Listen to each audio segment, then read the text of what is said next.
Our galaxy began around 14 billion years ago in what is now popularly known as the Big Bang. 8 big planets came out of this expansion, and among them was the Earth, which only came out around 5 billion years ago and is thus one of the youngest planets.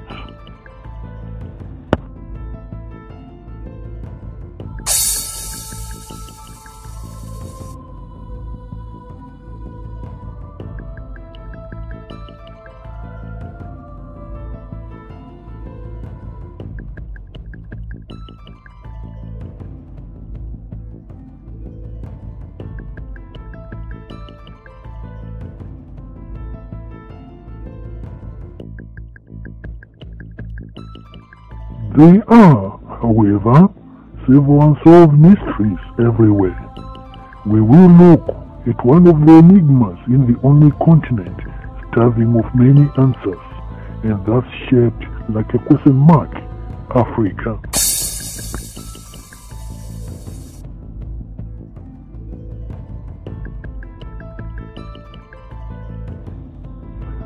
Over the years, the Big Bang resulted in mind-boggling radical changes we are still battling with. Some places had carbuncles growing on their surface. Some of these were caused by volcanoes.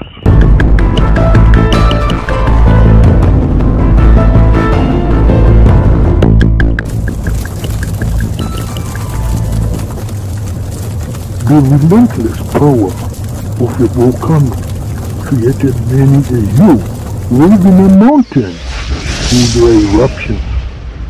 The molten lava devouring everything on its path.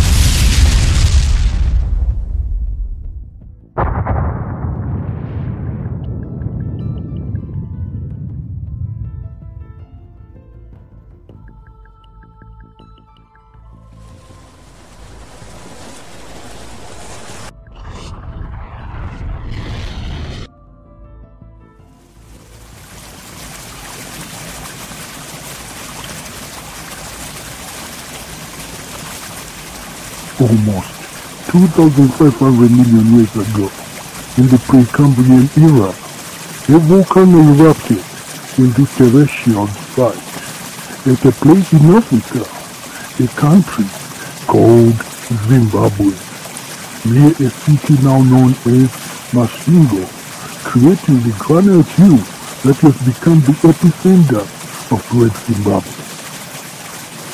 This dance on the landscape eventually became a very popular place, the underdeveloped real estate that the Mutapa kings fell in love with.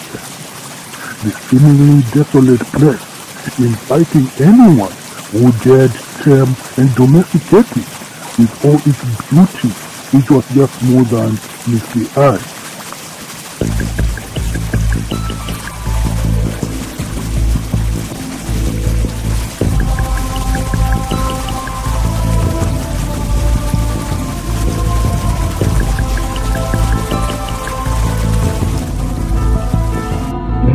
Aftermath, many a beautiful hill was formed.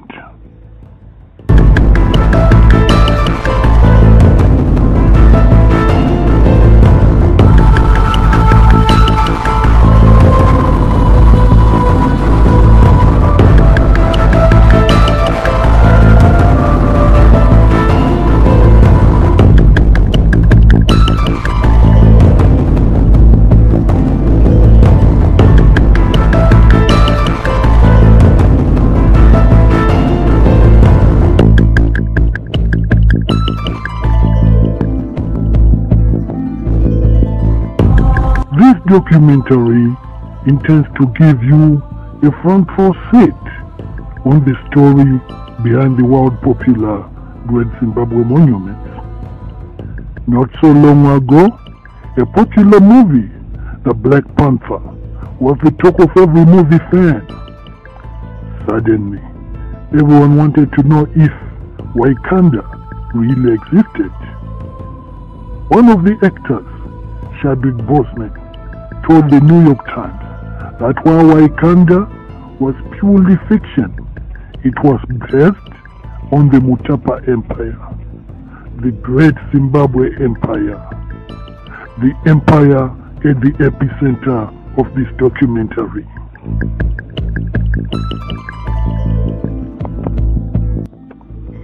Zimbabwe means the House of Stone, but how did it come by?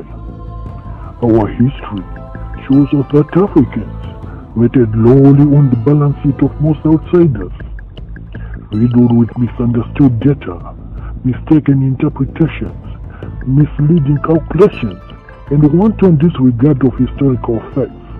It became a harvest of misleading data on the exact builders of the great Zimbabwe monuments. The Europeans firstly attributed the ruins to ancient Egyptians, saying that it was a remnant of the Egyptians who traded for King Solomon's gold, which they searched in places like Central and Southern Africa. Others thought it could only be the Phoenicians behind these buildings because they had buildings that were similar to these ones elsewhere, but not exactly made of stones only. The plateau of ignorance only ended when archaeological evidence at the site confirmed that it was indeed the Vanu people who had built the place. The first archaeologist to state that local Vanu people had built the Great Zimbabwe was David Randall McLeaver. He stated that though the place had been built earlier, most of the walls were built around the 14th century.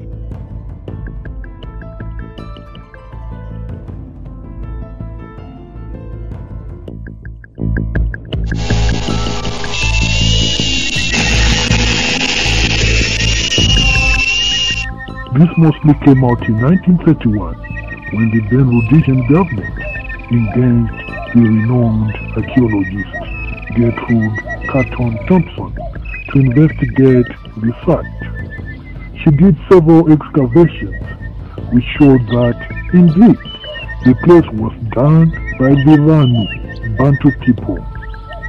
She had the smoking gun. She confirmed the findings that had been done by McLeaver.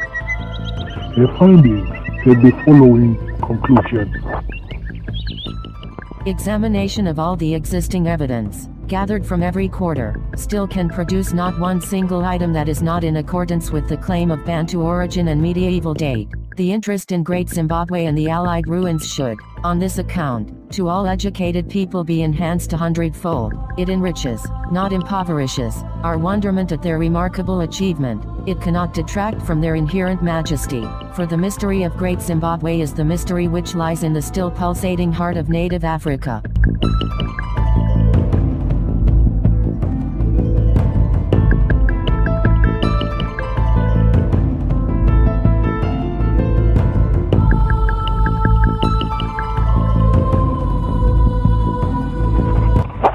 The owners of this majestic real estate were the Central and Southern Africa's own version of pharaohs or Caesars.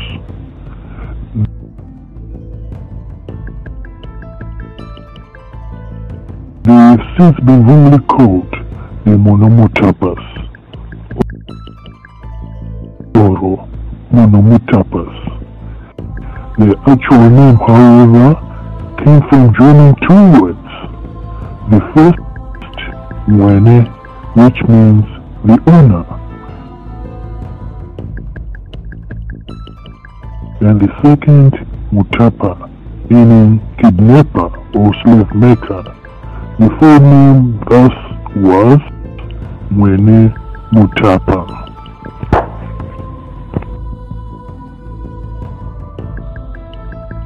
The granite stones make the walls.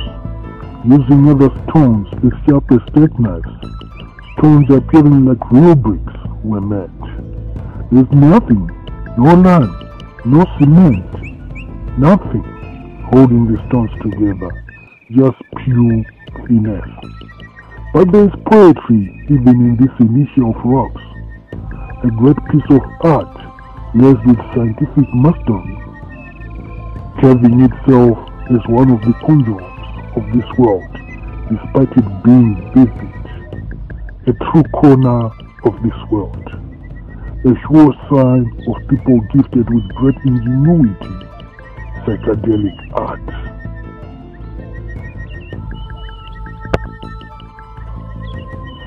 The structures are said to have been built between 1400 to 1500 AD. That they have shown a remarkable will to survive, as most of them still stand strong years after, is a paradox worth of a Sir Arthur Conan Doyle investigation. This was the place to be. The structures are mostly in three places now. The stone walls were not done through use of geometry. They were done through following the contours on both the hill and the valley, as well as the shapes of the granite rocks. No spirit level was used, no lime, no sand, and thus no use of binding mortar.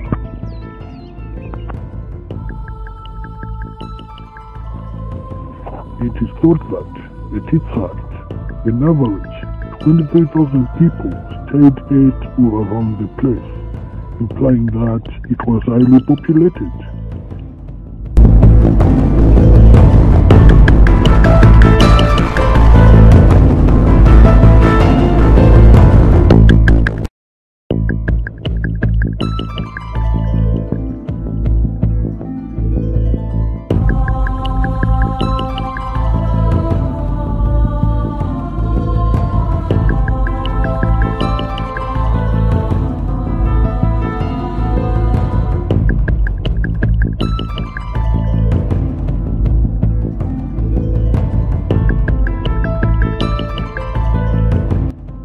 Most ordinary people, however, lived outside the walls, with only the elite being accommodated in it.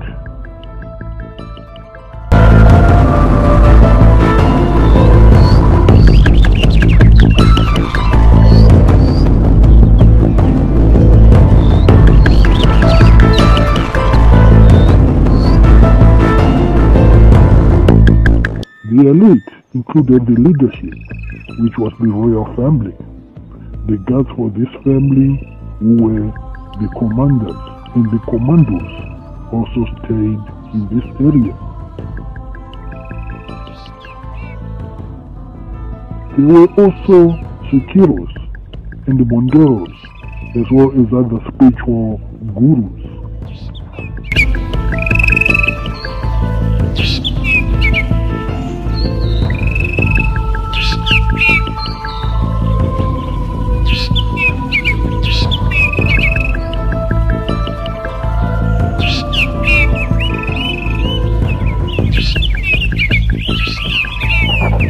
The idyllic life at the Empire Center was aided by the nearby magnificent Muchiliku River that triggered some reconfigurations everywhere with its agricultural implications.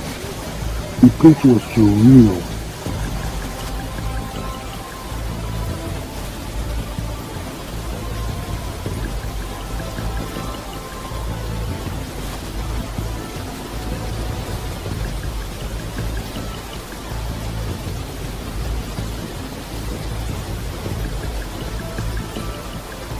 The river is now called Lekau.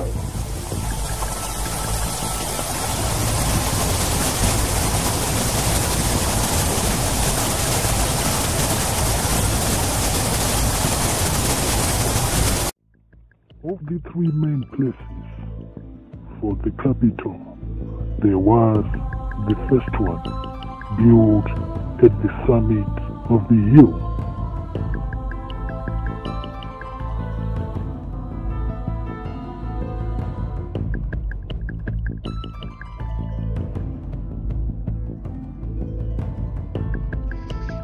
A hill mostly made of great hardwood, granite rocks.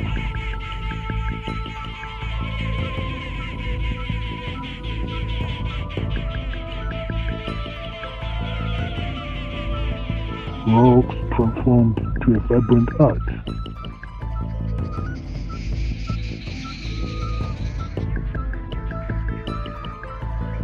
This place is now become commonly known as the Acropolis.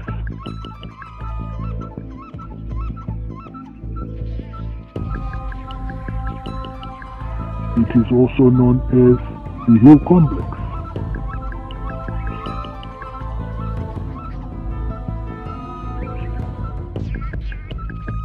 The prime location, the low density suburb.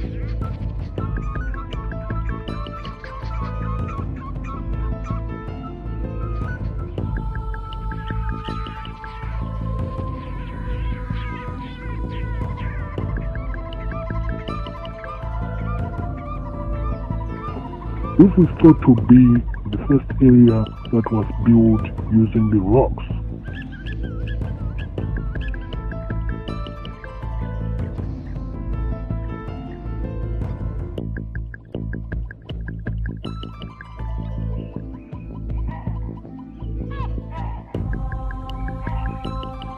It is around 80 meters of vertical climb to its summit.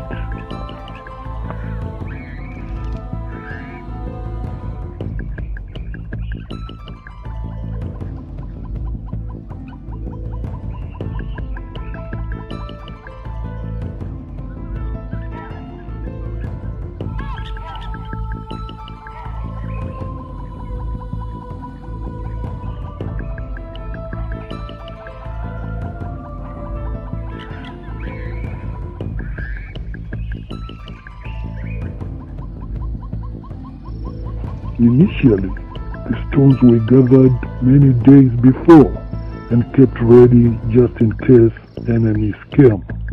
Then they would be rolled down.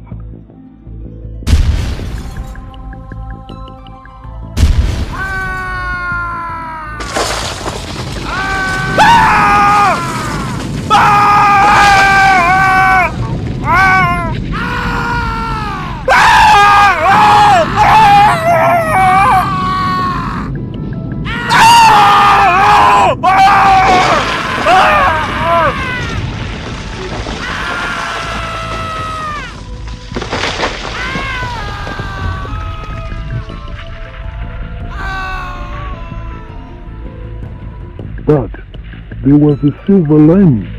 As the stones kept on being compiled, a nice shape came up, and thus the idea of using them to build was also formulated.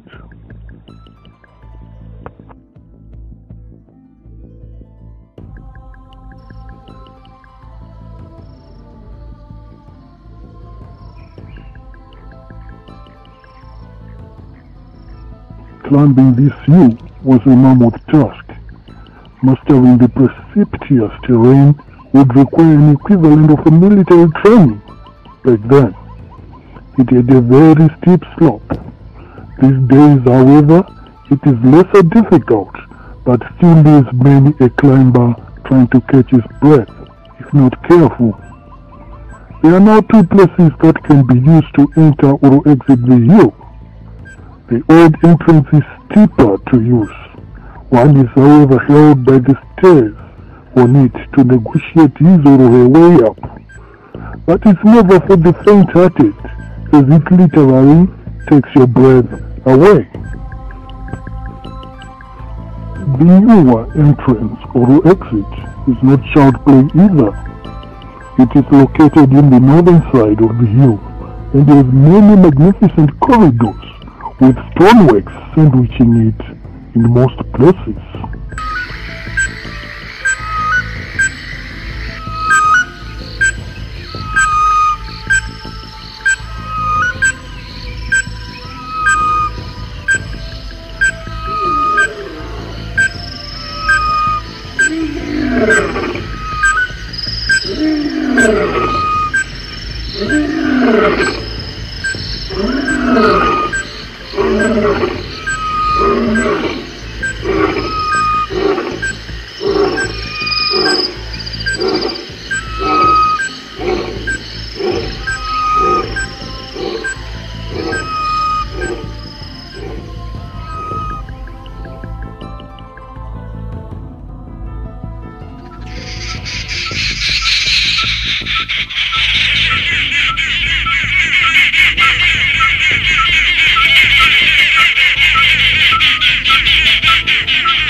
one cannot, many a time, resist the temptation of a Kodak moment with this place.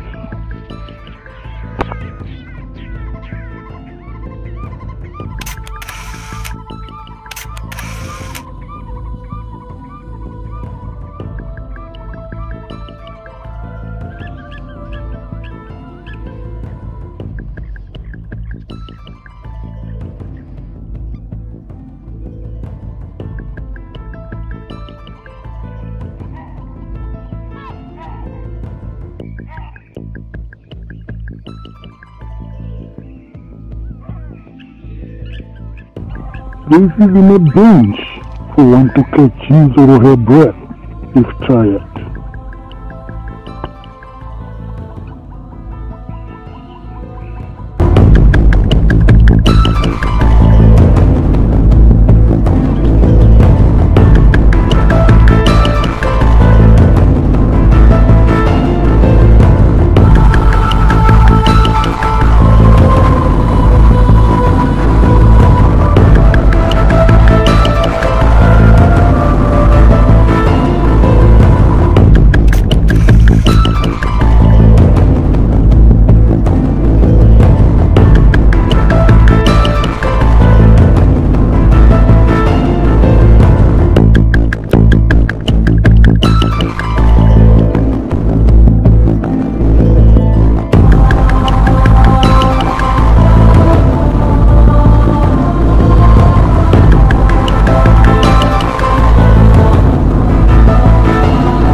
With you, several other places that include immaculate passages. Passages that can leave many a modern builder green with envy. Passages made to last forever.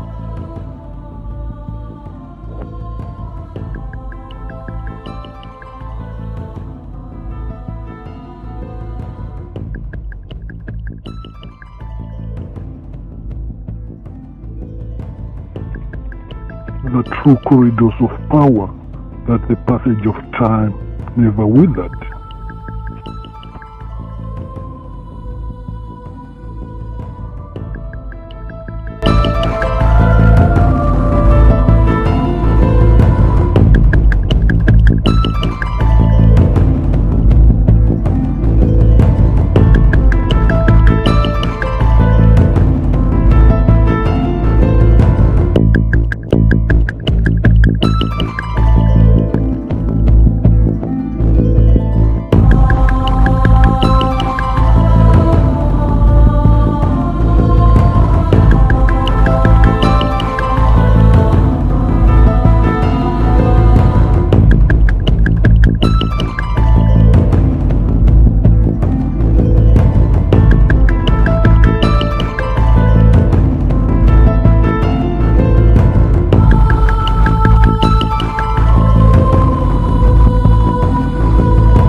Some of the passages have rock boulders on one side or even both sides for the insulation of the occupants from outsiders.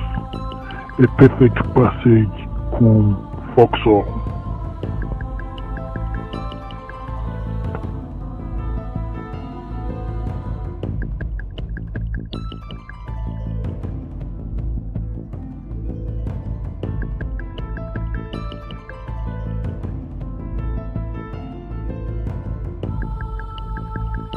A sanctuary beyond the reach of enemies.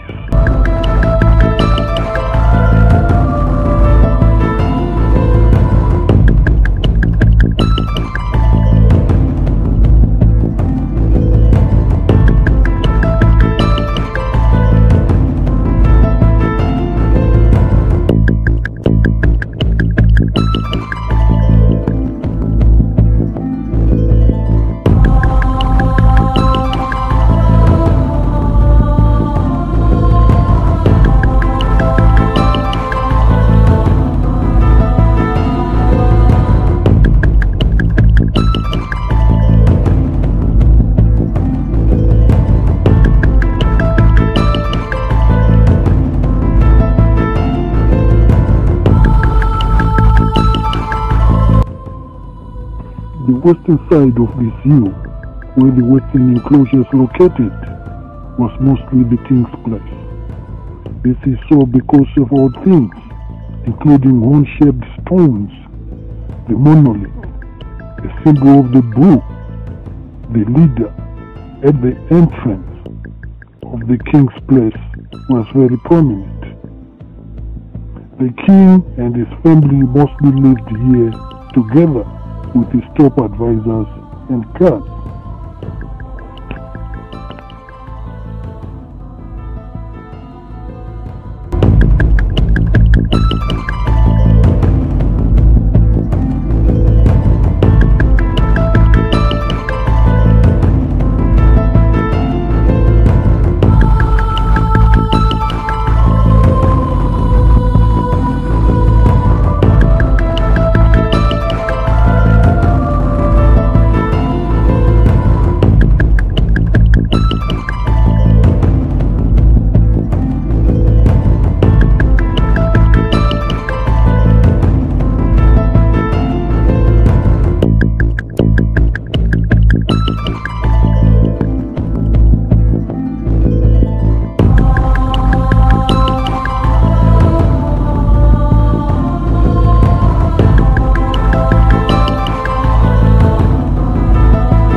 The royal people sat with golden foil linings made from blue gold on them as part of their decorations, indicating the wealth and power of the family. There are also food reserves in the form of rounded towers, an equivalent of a country's reserve or federal bank these days, which was always in the custody of the leader.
The king's dairy, the meeting place, was an outside chamber which housed many people. He held his meetings, his trials, and even received visitors who wanted to see him at the dairy.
Some ceremonies such as dance ceremonies to celebrate the rains or for any occasion were held mostly at this dairy.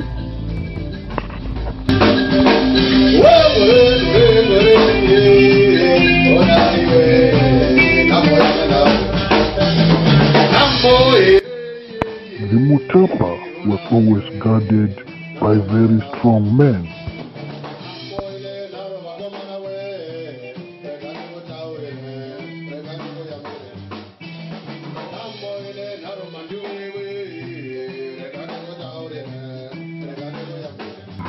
In the silhouette of the rocks, guarding and searching for enemies never ends.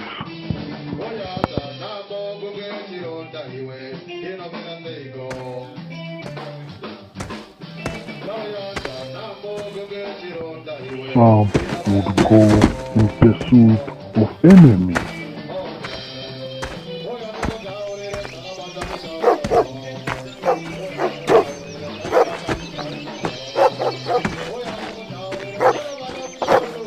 Hunting alone or with his dog, a warrior conspiritman was all the alakat necessary to catch an enemy or a spy who was hiding or trying to escape.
The hill, being a place high up, was also used mostly by guards to view any unusual movements within or without the area, so that they would speedily inform others in case of an invasion.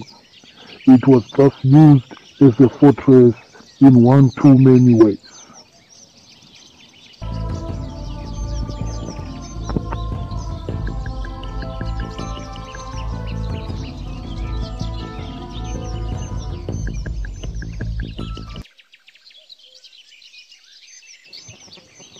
But this was not the only area with guards and spies.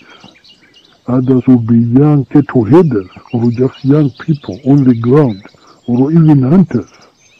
They would walk around looking for any unusual movements, sounds and voices, as well as footsteps.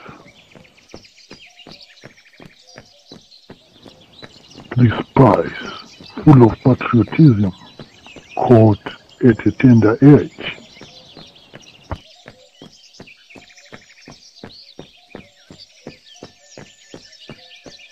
Whether it meant striking the spoor or testing the wind for a scent, it was a job that someone had to do to protect the empire.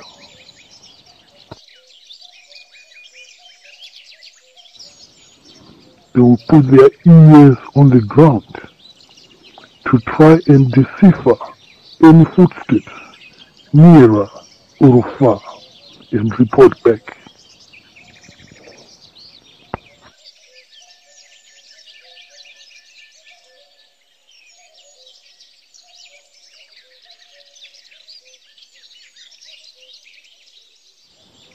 The faintest sound, the slightest movement.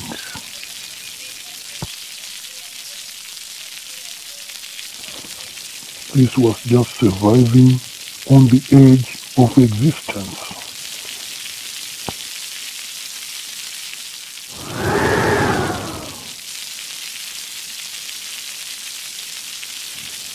Through thick and thin, the young scouts were relentless.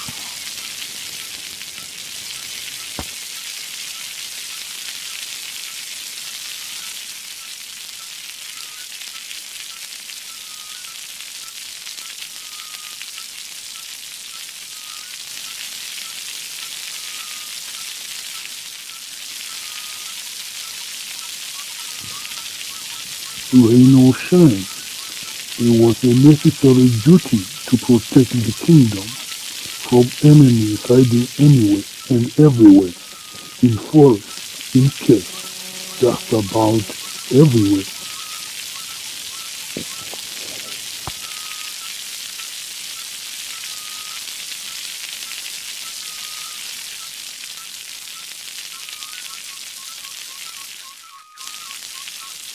An alarm would be raised in the form of a beating drum, with every drum beat a signal different from that of other gatherings, and the people knew just what each drum beat meant.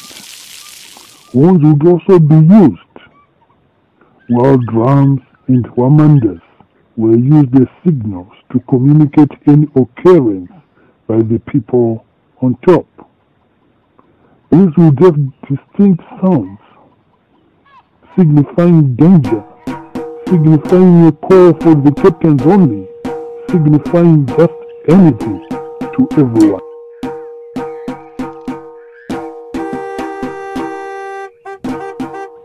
Smoke on top of many a mountain was another signal used in case of danger.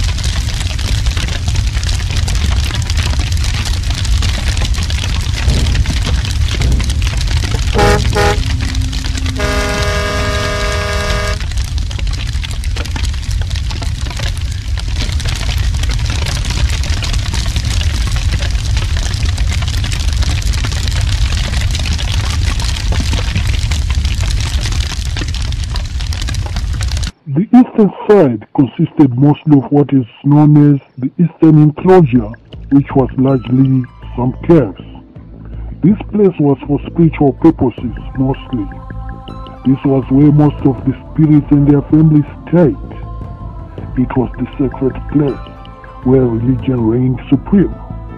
It was also therapeutic, and most ailing persons regained their strength just by making a visit to this place.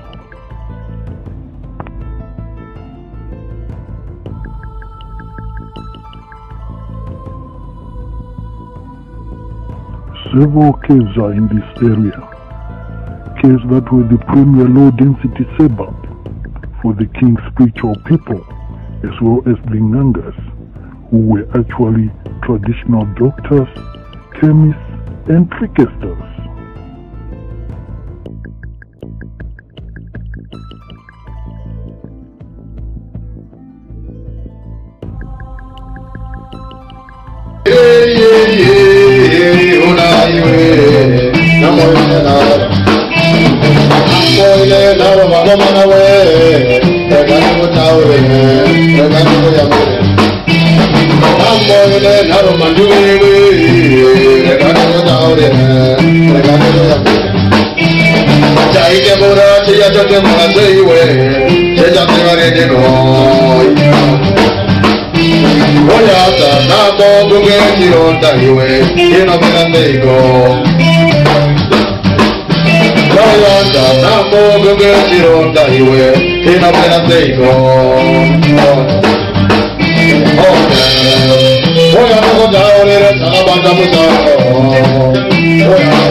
Some of these doctors were called Nganga, a corruption of the word that meant horns, Nyanga, and used decorated pieces of bones called hakatas to get their answers to anything.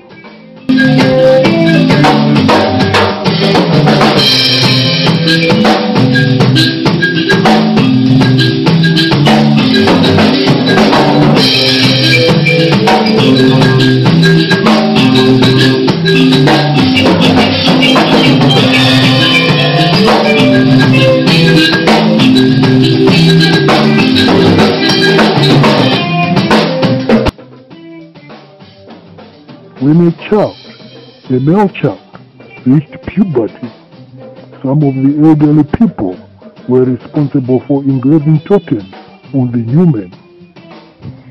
Totemism was an indirect way of conserving animals, as that meant you would never eat an animal that belonged to your totem and thereby conserving them.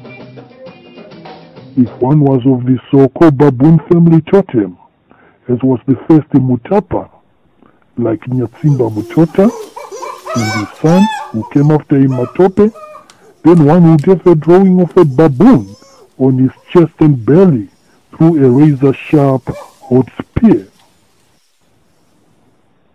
The same happened if one's totem was a lion.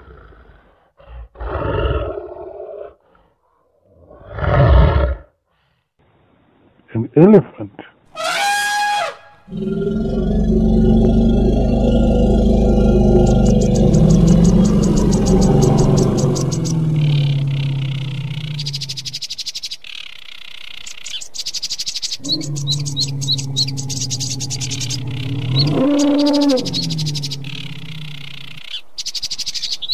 Or a bird.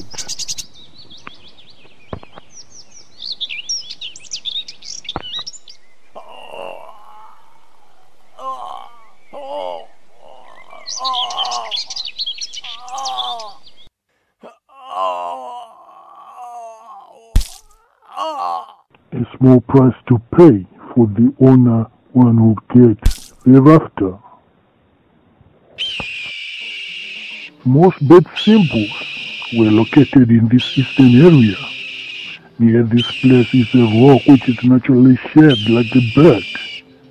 And this makes something that this place was naturally chosen because of this bird-like rock, which the later leadership associated with. The later Munumutapa group had the bird as their totem. Initially, the birds were 7, but only 5 survived because the others were stolen. They have been used in many Zimbabwean things, including the coat of arms, the currency, and many other places have used this bird symbol.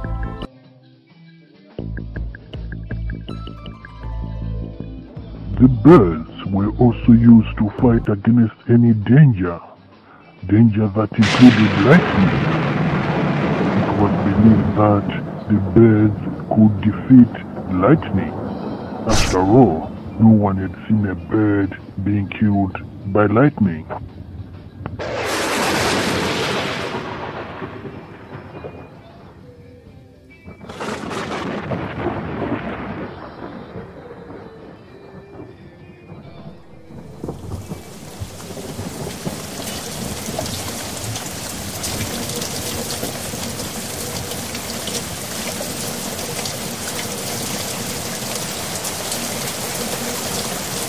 While the Mwenemutapa was believed to be the chosen king, he ruled with the Mondoros, who were the biggest spirits, or Shikiros, in the land. They were the voices behind previous rulers. The Vanu culture believed people did not die, but their voices and characteristics would revisit some of the living members. The Vanu people did not believe in a deity, contrary to some who think that they had the Mwari, or MC Karanu, or a god. The Mwari concept was only introduced by missionaries years later.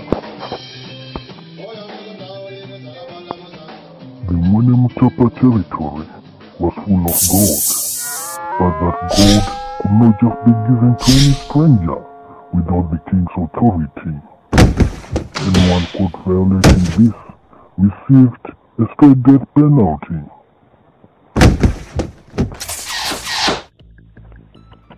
When you come off the mountain, there is another area which has small walls that are now spaced and largely broken. This section of ruins is popularly known as the Valley Ruins. Well, it might as well have been the Valley of Death.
This place was mostly for the storage of cattle.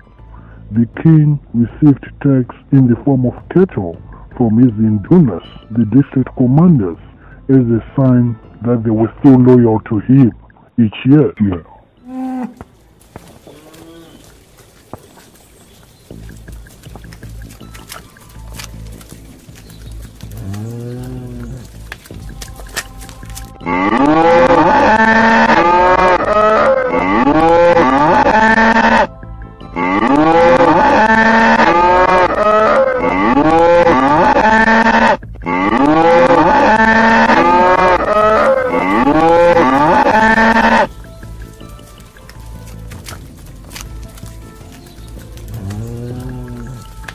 Huts were also built inside these ruins to accommodate the cowboys.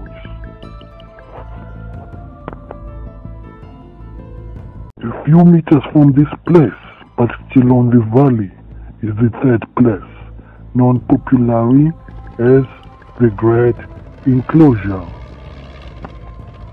From up in the sky, This is the most visible place of all the Great Zimbabwe locations.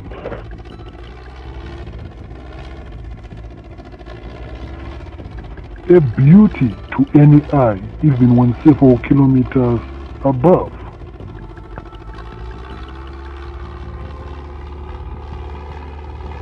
Archaeological evidence portrays this place as newer and more recent than the other two.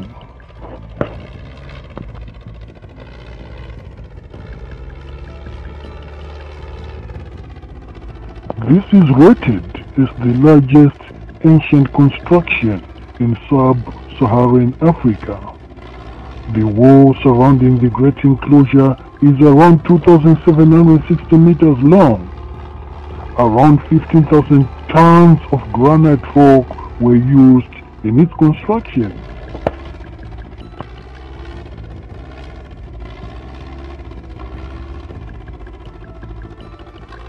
Smaller walls are all over the place, with an even larger wall surrounding the whole place. If, once upon a time, the walls of Jericho fell, these ones never felt the impact. If the Berlin Wall could be torn down, these ones would even grow higher. If the Chinese Wall needed something to bind it for many years, the stones have refused to have any comradeship with anything else but themselves. The enclosure wall, the main wall, is 5 meters thick and 9 meters in height. No scaffolding used. No steel used.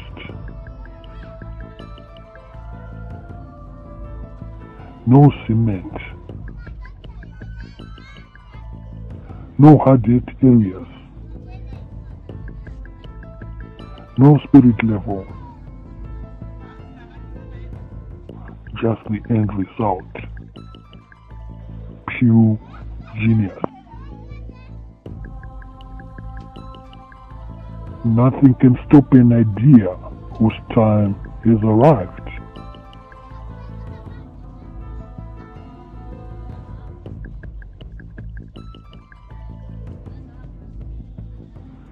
Sensitive, energetic, and swarming with life.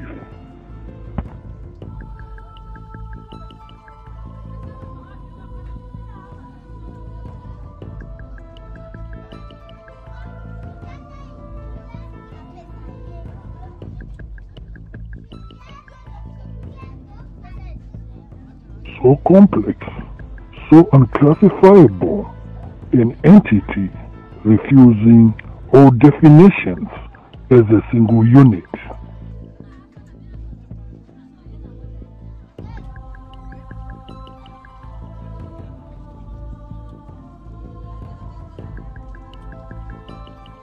The beautiful island of stones, La Isla Bonita.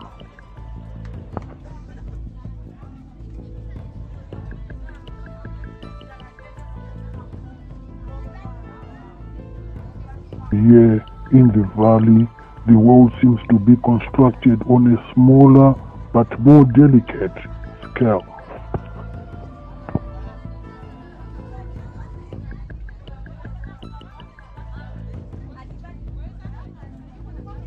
Stones huddled like little clinging amphibians on the landscape's skirt.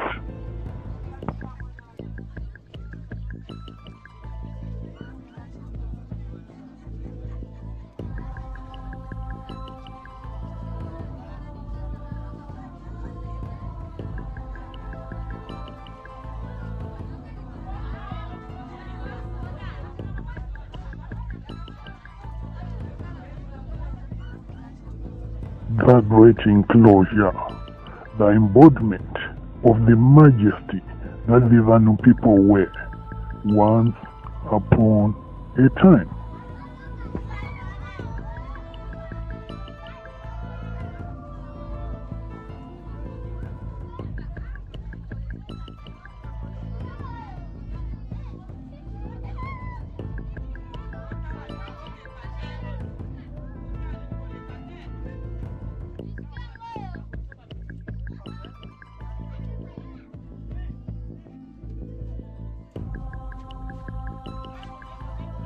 The stones, well crafted and almost of the same size and shape that one would throw away the brick-making machine that one would be using nowadays in embarrassment.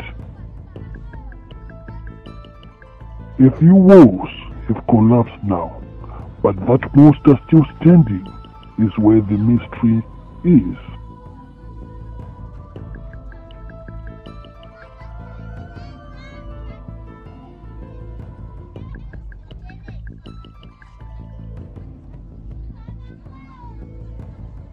Anyone masquerading as a great architecture would first need to explain how these old-timers built a seemingly simple house of stone like this with nothing else but just stones, resulting in it lasting this long, or forever hold its peace.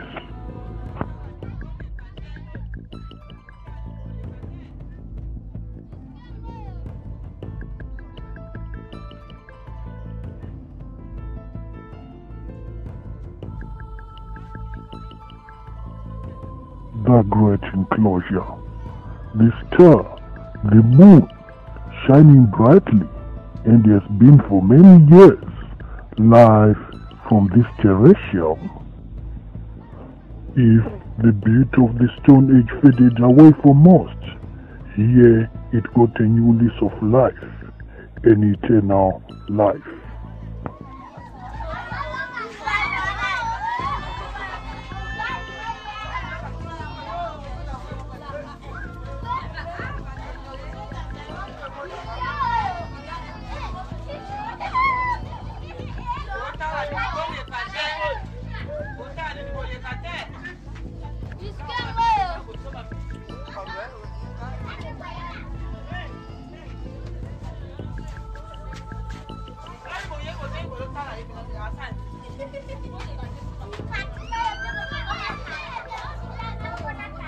One of the entrances almost collapsed a few years ago, but no one was able to reconfigure the stones the way the ancestors had done before, and some wooden poles ended up being added to give support and prevent a total collapse.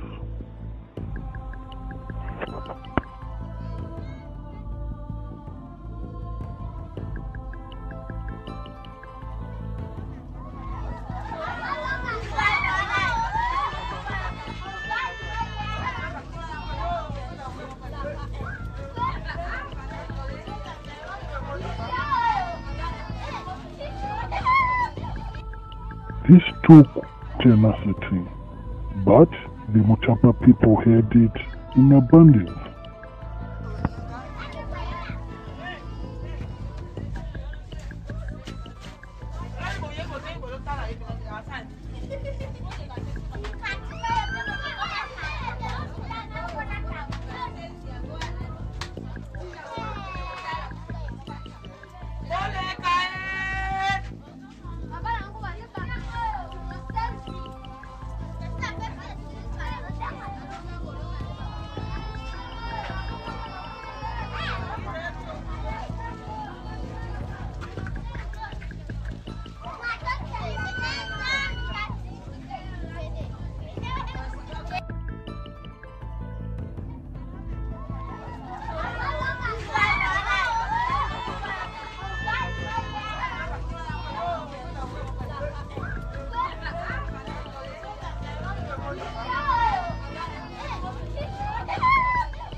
The top floor of the enclosure has stones shaped in a chevron way, a chevron decoration that now appears mostly associated with modern Zimbabwe, as well as many other goods that come from Zimbabwe.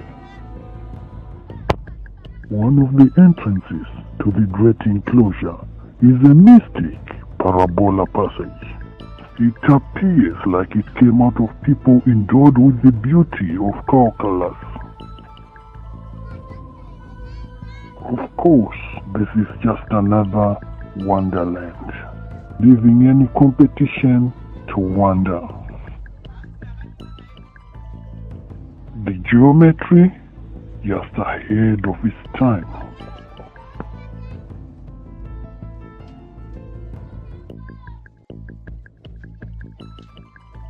A beauty that will serenade anyone with an appreciation of few arts or even sciences.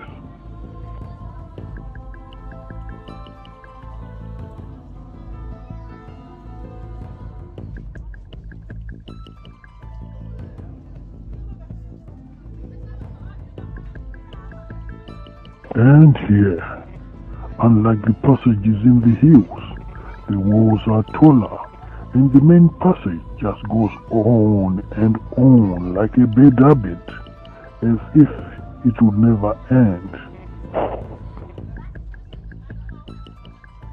A passage deodorized with perfectionism. A highway, a thoroughfare like no other.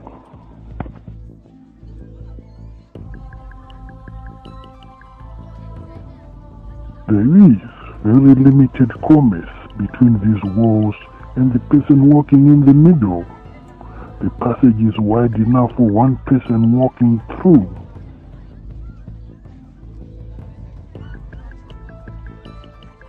The stones cut to conventional size with a great cantilevered passage. It has two curving walls like the claws of a crab thrown out on each other.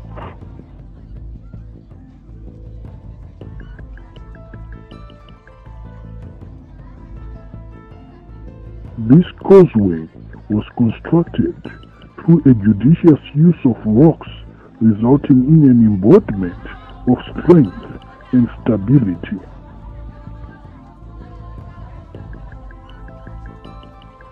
These are elaborately crisp-sharpened stones and a design that is mouth-watering to go with it.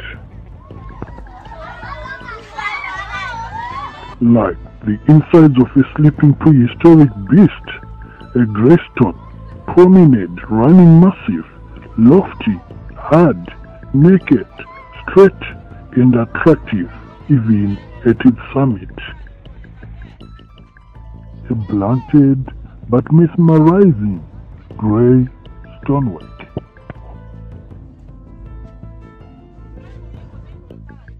The rudimentary tall two walls, frowning on either side, or could they be smiling like the Siamese twins that they are?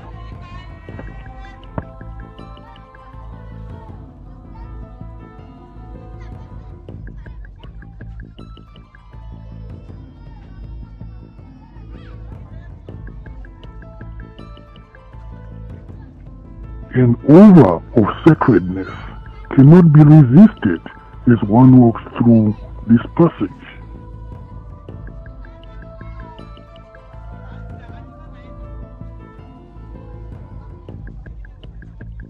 A charming place with a neat flight of granite balustraded stones from start to finish.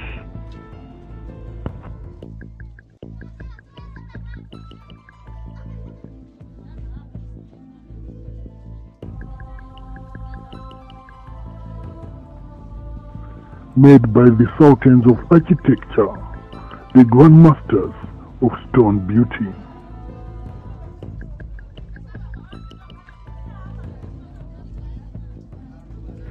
Stones, one commodity, never in short supply here.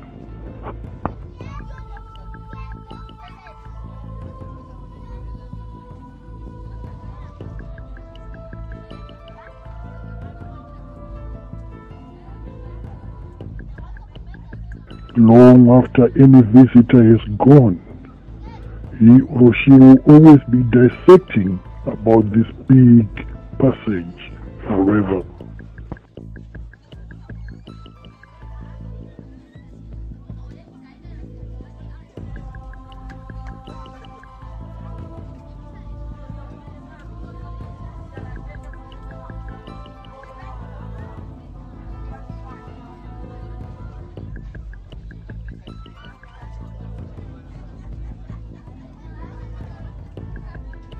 There are many more passages in the great enclosure, spread out and yawning in every direction.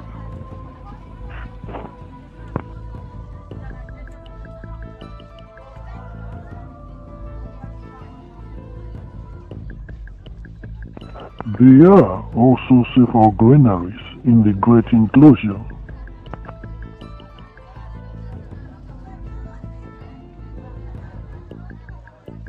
The eclectic variation of these Gothic granaries are a relic with their place in history texts.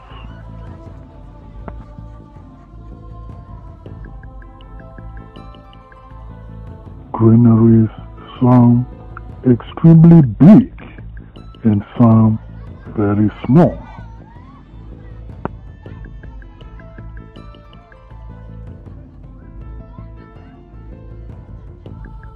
Some of the stones tortured out of shape.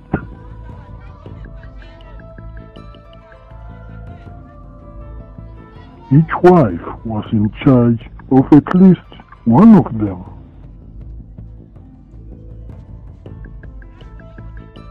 Including some abbreviated granaries near the then facades of royalty houses that used to be in the area. Naturally, as the economic locomotive for Central and Southern Africa in its heydays, there was a lot of food stored here. The granaries were used to stock food in case of dead harvests in the following season.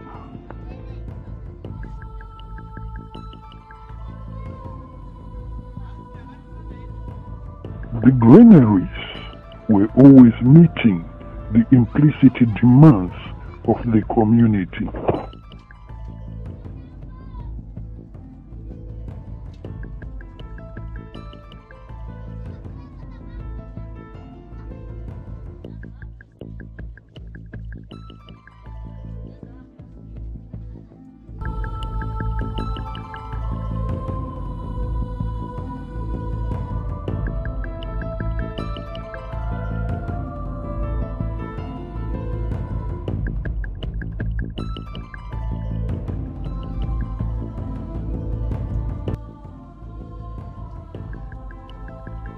This place originally had several huts for the royal female family.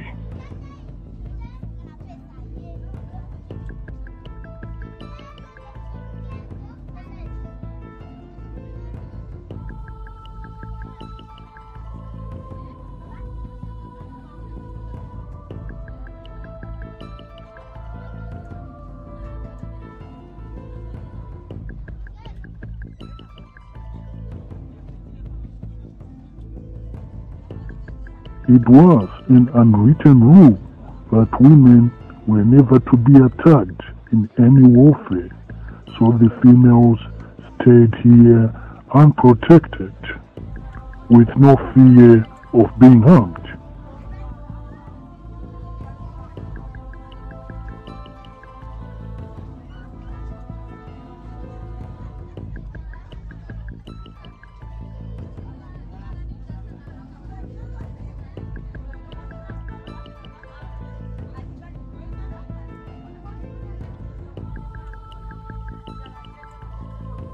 This place housed the king's mother if she was still alive, and those wives of the king that included the first queen and other elderly king's wives.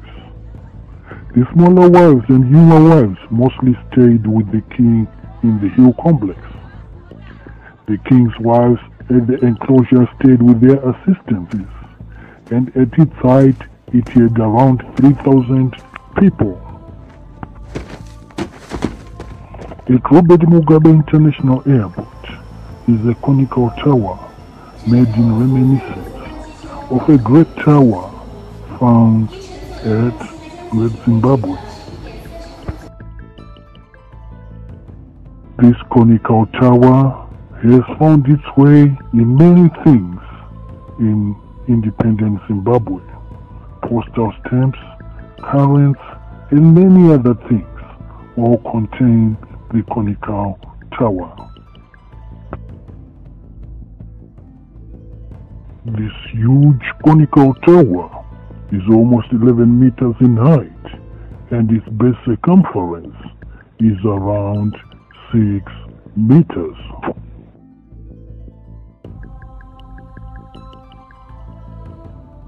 This is analogous to the famous Eiffel Tower in France. Probably the tallest man-made building worldwide the days it was constructed, without any mortar holding it. It would still appear in the Guinness Book of Records as one that lasted forever with nothing binding it. At least better than the biblical Tower of Babel, this one has withstood the test of time.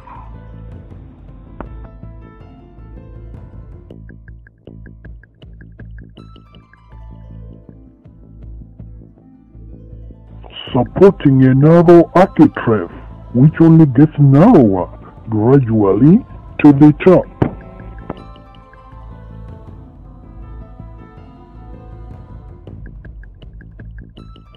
The building, evoking the cultural aspirations of a long-gone leader, and the prestige, is oblong in shape and rises to a vaulted top.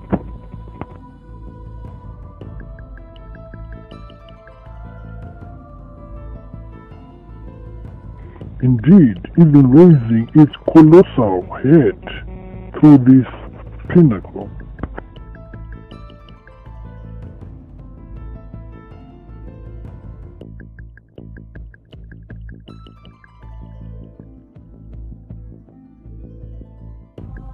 A tower touching the clouds would have been classified as utopia in anyone's book, but then there was never anything wrong with an attempt.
The tower signified the king's emperorage, as they wanted all people in neighboring places to see it from afar and recognize as well as keep reminded of his power. This earned the ruins the name the Temple Ruins.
The tower was built through the insistence of the Queen Mother, who told her son that she had dreamt his father, urging him to build the highest building ever with nothing binding it except well-arranged stones. And this the son tried to do after much persuasion from his mother. A challenge well taken and well executed. Like the Phoenicians, who had iron and copper smelting places, the Mutapa people had a place of their own for those jobs too. What remaining such place, a remnant of that period, is in the Great Enclosure.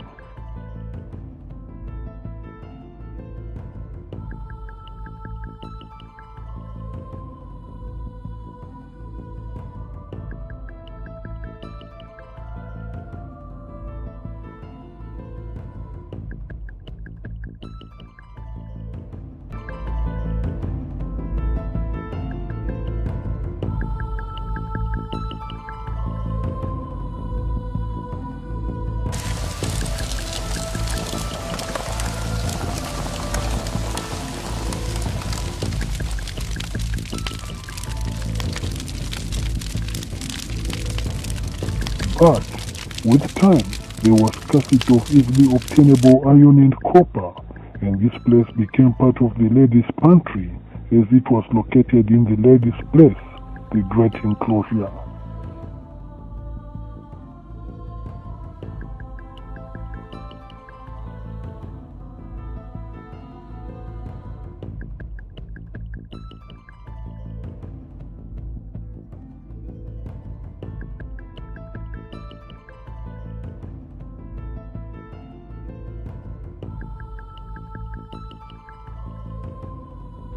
Religious activities were eventually relocated to this place too, especially those that had to do with the females. Thus, it also became the initiation center for girls when they reached puberty.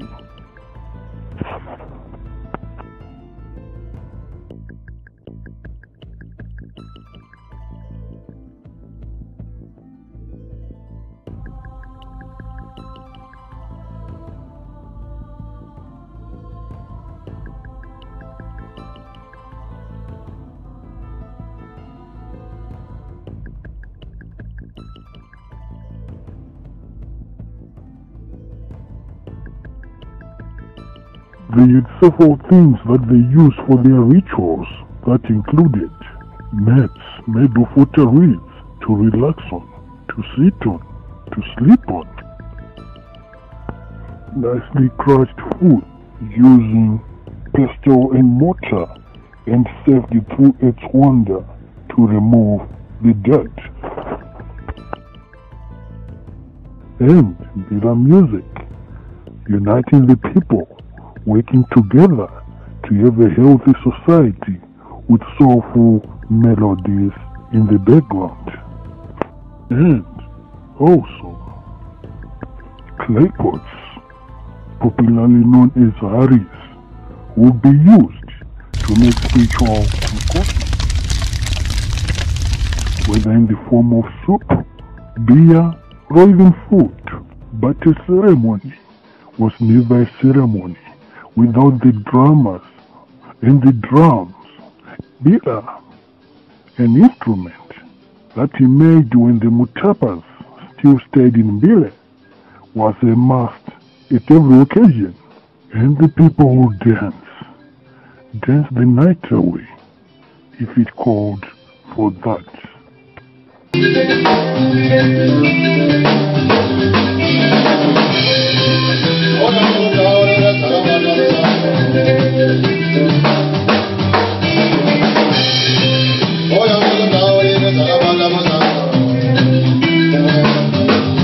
Well choreographed moves.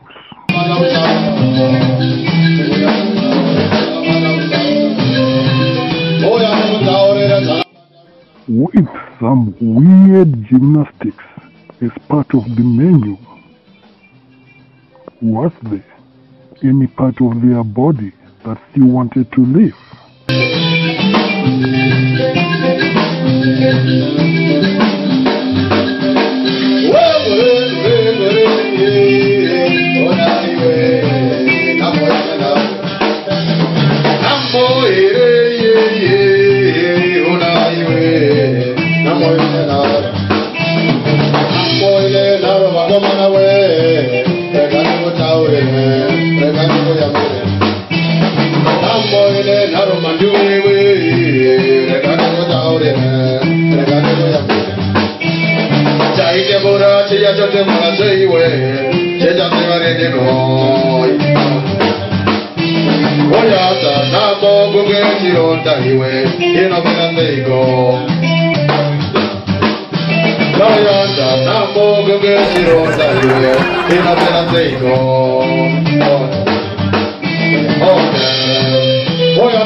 Life radiated from the dance floor to the stones.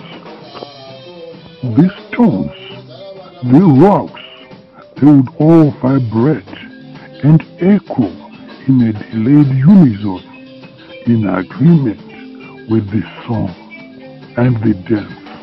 There were several places in the enclosure that people used to make merry, and the stonework was always in full agreement with them, never relenting, not even once in all those times, days, months, and years of singing, of dancing, of celebrating, of sorrow.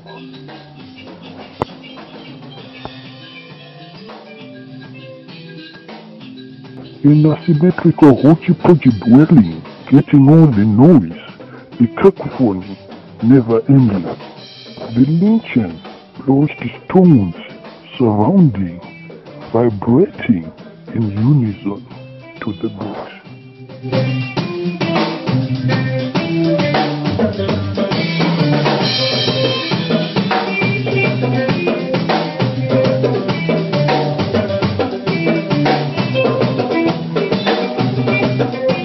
A place whose people were bound to each other, just like their rocks.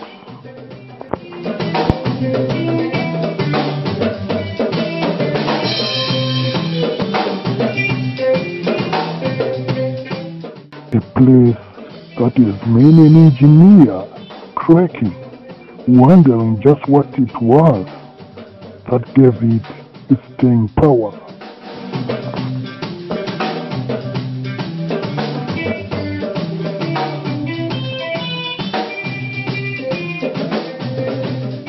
A place that still defies all logic, even today, and will still do so, even tomorrow.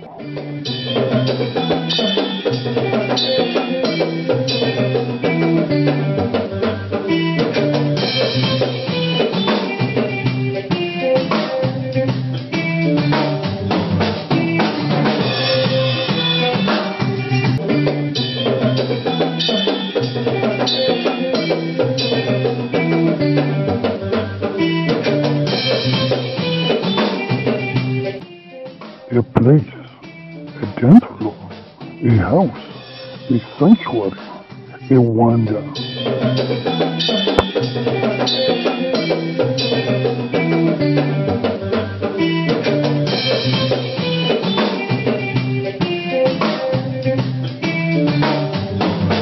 Seasons were not difficult to tell. Weather patterns would make Empire people predict the following season easily. For instance, abundance of fruits in the trees transition meant the season would have lesser rain, and the opposite was also true.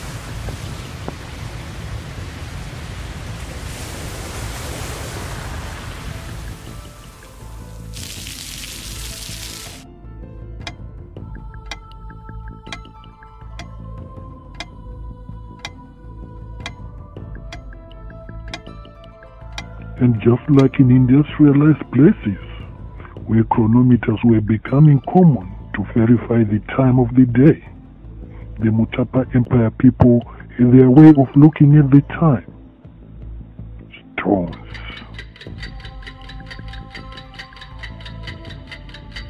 Stones.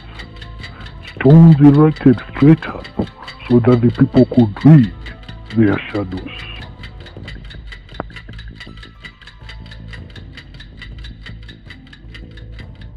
This was a remarkable feat by the Mutapa people, and it assisted them a lot daily. But as long as the shadows could be obtained,